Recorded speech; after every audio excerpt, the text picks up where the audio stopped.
everybody, and God bless. So I had a dream last night, and what happened was there was this girl, and she was reading the Apocrypha book to somebody, and this guy, I think it was a guy, but he was like, "What are you doing?" And she said, "I'm reading the Apocrypha book." And he was like, "What's that?"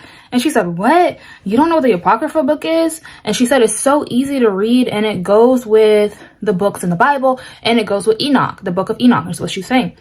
And so that was the end of the dream, and it was pretty much just like saying, guys, we need to read the Apocrypha book. So I'm going to put in a description box a link to an app that I use. So personally, I will look up audiobooks to listen to, just because I'm not all that good at like reading without hearing it. So it's a lot easier for me to like read it and hear it. But so if you want to look up audiobooks, I recommend looking up that book and then looking up audiobook and on YouTube. And then like if they don't have the words, you can just like read on YouTube and have it playing in the background while you're reading the words from that app. And then also, no, this is very, very important. Be very careful with the books that you find that they say that were taken out of the Bible. Like, for instance, there's one book that's called Adam and Eve. And my mom, she's the one who read that. And she said that it was totally satanic. That it like definitely did not go with the Bible. And I think that's the best way to make sure that you're not reading something that's not of God, is if it contradicts. Okay? God is never going to contradict himself. Ever. Never going to contradict himself. Okay? So he may add something, or, you know, mention something that wasn't mentioned that actually happened, or something like that, but he'll never contradict himself. So if you're reading a book that they say, like for instance, the Catholics, they have tons of books out there. If you read a book that they say, okay, this was taken out of the Bible, and you're reading it and it literally is totally contradicting God, this is definitely not the same God, please stop reading that book. Do not read that book. Just no, absolutely not. So things like, for instance, like the book of Jubilees, I'm in the middle of reading that, and I keep on having like these amazing revelations. Like it literally says in the book of Jubilees how people today's age will how like people after Noah, so like right after Noah, like his sons, like how those people will stop celebrating God's feasts. And that's something that we've always read in the Bible, so we already know that. But then it adds on and it continues. It says they'll stop celebrating God's feast, and then they'll start celebrating the Gentiles' feast. And it's like, yeah, there's some scriptures in the Bible that says that too.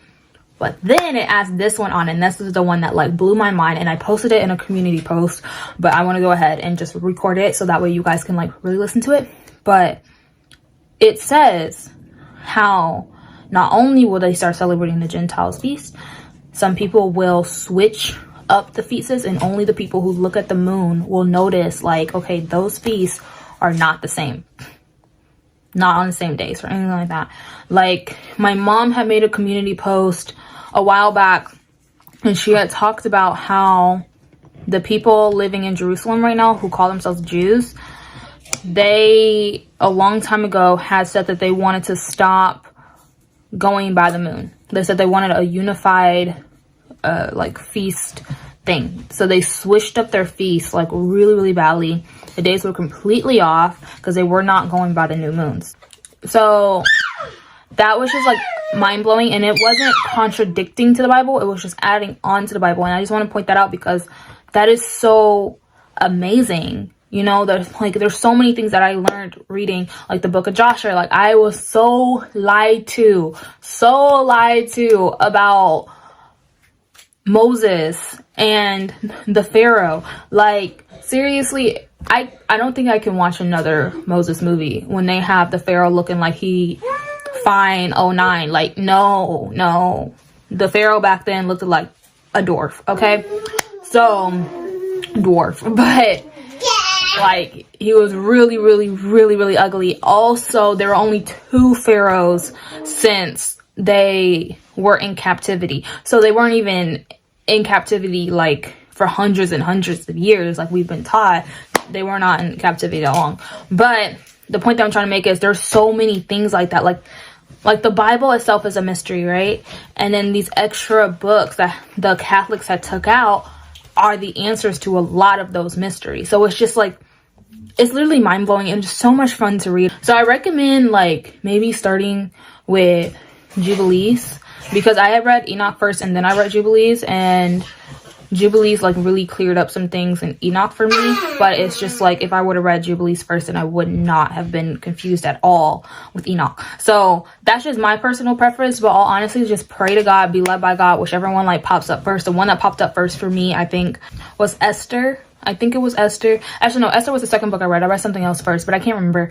But, you know, just be led by God and follow God's, like, what he wants you to do. Maybe he wants you to read one of the books and then read a different book and then go back to the very first book that you read. So just pray and be led by God. But definitely this dream was saying, you know, read the Apocrypha books. And, like, it's so easy. Like, in the dream, she was like, Dad, this is so easy. Like, how do you not know about these books? And she was saying how it goes with the Bible. So it's like, if you literally read a sentence that says the cat ate a man, right? So then you go and you read like, so like that, the cat ate a man is like the Bible.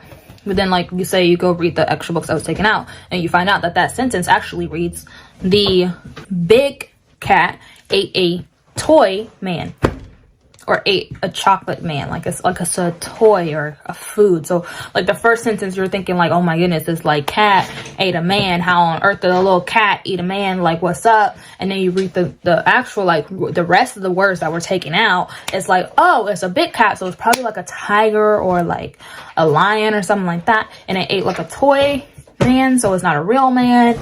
It was probably like an accident. Or like a chocolate man, it's probably like candy, you know what I mean? So I hope that makes sense. But definitely, guys, like, read the Apocrypha books. Like I said, I'll put in a description box the link to the app that I have on my phone. And then, like I said, if you want to look up an audiobook, literally just look up that book and then look up audiobook with it. Alrighty, guys? So God bless you all, Vanessa.